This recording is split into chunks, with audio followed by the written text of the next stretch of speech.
So what are you looking for? First of all, and foremost, I think, is competence. Everyone wants to park by the brightest light in the parking lot, right? You're all going for competence, particularly if you have a complex case. There are some referral organizations that I have in the materials. The American Academy of Matrimonial Lawyers has a site wherever you are in the country or even in the world. They can give you the profile of different lawyers, and they've passed really highly specialized peer review. There's family law specialists in Arizona, and that's available at the State Bar site. But then sometimes you don't need all that much firepower, and there's lots of other lawyers who don't qualify under those headings who are also very good. But I think these are the obvious signs of what you want to look for competency. First of all, look for a busy lawyer. You know, that's sort of a no-brainer. And that lawyer can't just be your only, you can't be their only client. You have to understand that they're busy for a reason, and they're out there all the time getting more and more experience, and that can help you. And then I'm going to give you a secret question that will help you determine whether or not your lawyer is competent. And I can give you this question because I don't think any of you are trying to be legal specialists here in divorce law. And I am on the board of legal specialization, and I do exam questions. And I know who doesn't get what. Most lawyers, and you'd think this is elementary, know what makes spousal maintenance deductible. It gets flunked 90% of the time. So it's a sure sign of competence. I ask that of every associate I want to hire to see whether or not they have a basic level. So the second thing is that I think people should look for is chemistry. You know, beyond competence, there is chemistry. And I think it's very important in divorce cases to have at least some chemistry. Somebody who shares your values in some way. And you're not going to get married to this person, but you are going to have a very special bond with them for about 6 months to the next year.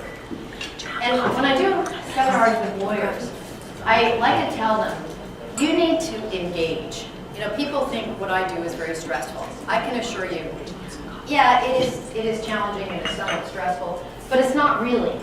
Because if you engage, if you park those bubbles over your head that, you know, kind of like the cartoon, as you're talking to the person, you're saying, oh, that's, you know, a very reasonable thing you're saying, Mrs. So-and-so, and really you're saying this person is a lunatic. You can't do that. If you can park that and stop interrupting yourself and don't allow any interruptions to occur, there's something that's very magical that occurs.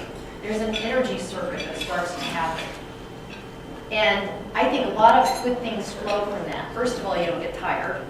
Secondly, you get it. You know, I think one of the most beautiful things is hearing people's stories. And if you can get those details and really concentrate, you get it. And so people don't have to call you all the time reminding you 6 different times, which is what drives lawyers crazy when you call and it runs up your bill. So see whether or not you're engaging with that person or they're engaging with you. And there's a happy side effect. Both the lawyers and clients in that, you know, all that brain juice, the BDNF they talk about, that's the neural brain factor that keeps you from getting Alzheimer's and keeps you young. When you engage deeply, without interruption, and do things of the nature of the work that we do, you get that in spades. And so it's great anti-aging protection, you know, go figure. You get a lot of soul moving from it. So beyond chemistry, I'm going to talk about the salesman. You want to stay away from the salesman. There are lawyers out there who promise too much, who will tell you, oh, you're going to get $20,000 a month in spousal maintenance for the next 50 years. I mean, I heard my clients tell me that other people have told them that. You have to know this. There are no spousal maintenance guidelines in Arizona. There were some in Phoenix, but then they died of natural causes. Everybody kind of danced on its grave, saying, ding dong, the witch is dead. Sometimes I wish we had them back. But there aren't even rules of thumb. People say, oh, I'll get it for half the marriage. No. Or I'll get half the income, or a third of the income. No. You need to know the real underbelly of the lay of the land. We used to have a very stable bench consisting of lawyers who actually practiced in the area of domestic relations. And they stayed on the bench for a long time. So we would have some consistency, and we as lawyers could predict a lot better than what we can now. That changed about 5 years ago. And this whole influx, all the old ones, in fact, the oldest one from the old bench is now retiring next year. But it's all, a lot of criminal judges are coming on, people from juvenile court, civil judges, who've never heard a divorce case in their life. And people come in all the time and they want us to be able to tell them how much. People ask me that question 20 different ways to Friday. I can't tell you. There are factors for spousal maintenance, which I put in your materials, but there's no amount that you can predict. So if somebody tells you that they can, walk away.